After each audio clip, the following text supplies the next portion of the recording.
So, ito na nga mga ka-traveler. Bago kami magpunta ng temple, nag-stop over muna kami dito para kumain ng breakfast.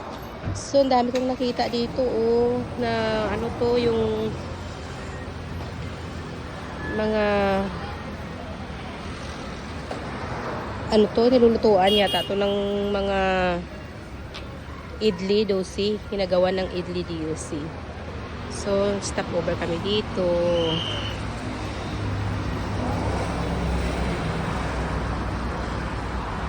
So, yan yung sasakyan namin, yung puti. Ayan. Yan yung aming sasakyan.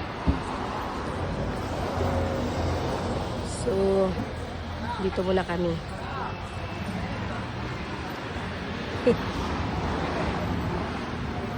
So, kakain muna kami dyan sa loob. Yan.